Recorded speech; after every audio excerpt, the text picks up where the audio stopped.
to get what they want. Yeah. 2019 Brexit party. Yeah. You was involved? Yeah.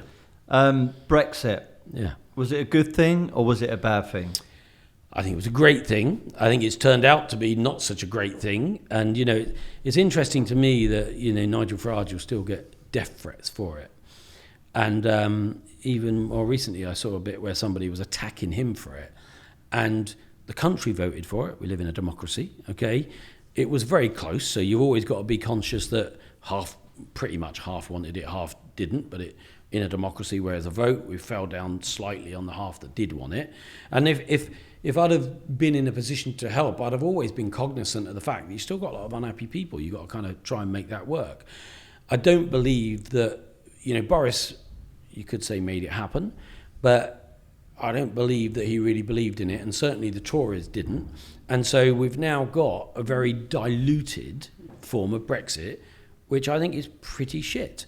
Now, is that the fault of Brexit, or is that a fault about execution of what was supposed to be a separation, if you like? Now, my mentor used to say to me, Mike, with you, it's always 90%. I've done most of it, Stuart. Yeah, I'm kind of 90% there.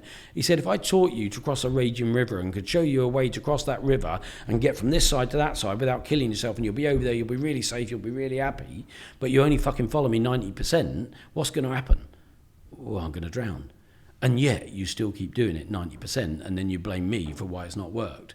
It's not been delivered. But the principle of it, and the press were very careful and clever to make it a racist thing and everything else.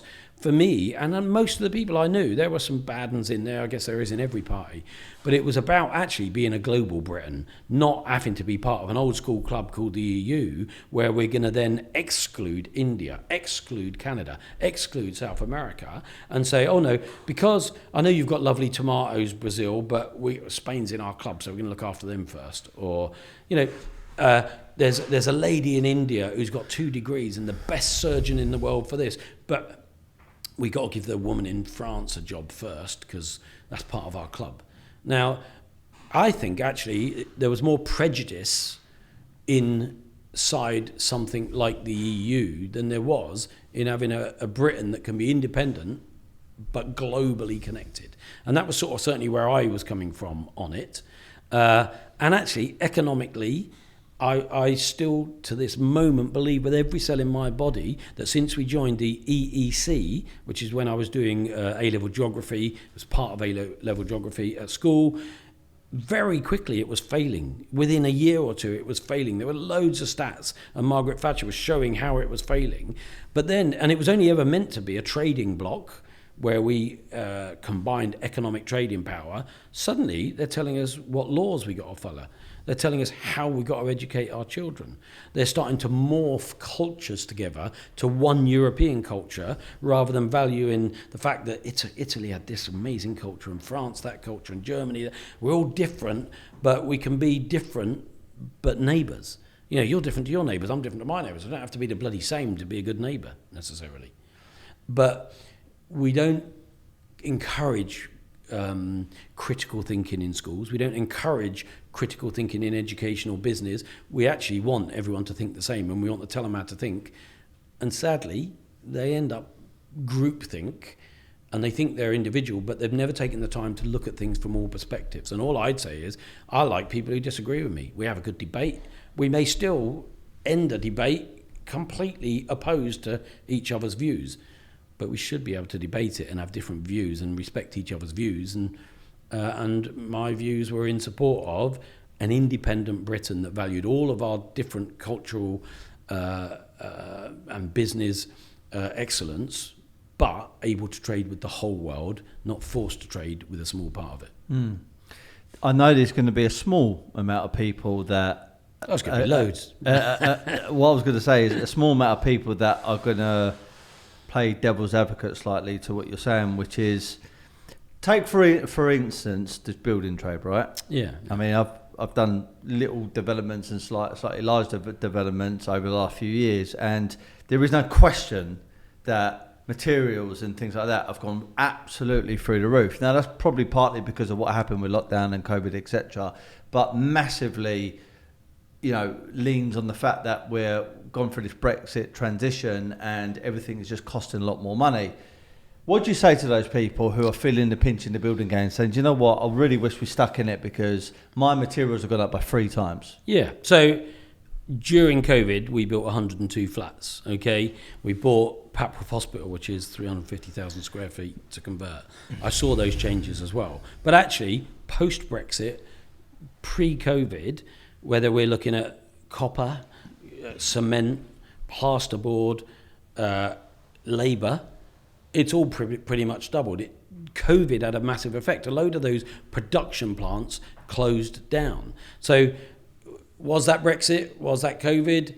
Is it just a cycle? I mean, if you're in the building trade, you'll know that, pre-COVID, let's say in my area, there was a labourer would get 100 quid, a decorator would get 150 quid, a sparky would get 200, or a plumber would get 200, whatever. Now you've added 50% to all of them, but that's because coming out of COVID, people had saved up a lot of money. More people were willing to spend money. More jobs were available. Those builders were then in more demand. The day rates went up. I guarantee you, within a year or two, those day rates will come down again. Partly because there's not so much work. Those jobs have been done, and if you ever study economics, it's a cycle of stuff that happens. Now, is there a Brexit effect? No doubt. But in the long scheme of things, is that a part of our journey? If you go back to when the EEC started, costs of product nearly doubled in the 3 to 4 years following that. So, it happened when we went into the EU or EEC. Any change has and I talk about this in my book as well, a kind of hockey stick of change where you go into a negative cycle before you lift, because change in and of itself makes you a bit more clunky, different, uncomfortable. You've got to learn new skills, you've got to take new approaches. Change is uncomfortable for a period, but if you truly believe it's going to get you to a better position, it's worth going through it.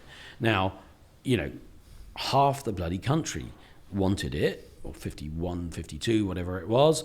And it's insulting when people say, oh, you didn't know what you voted for, you're all racist. No, that's not bloody true.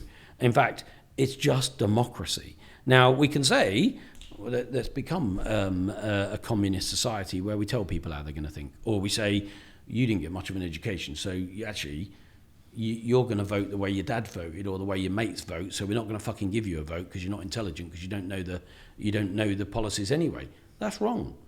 But we do give people who don't know what they're voting for the vote. In politics, they say, paint a pig red, some people will vote for it. Paint it blue, some people will vote for it. If I said to them, tell me about your MP, what does he stand for? If I said, tell me about this party or that party or this party, what are their policies that you particularly like?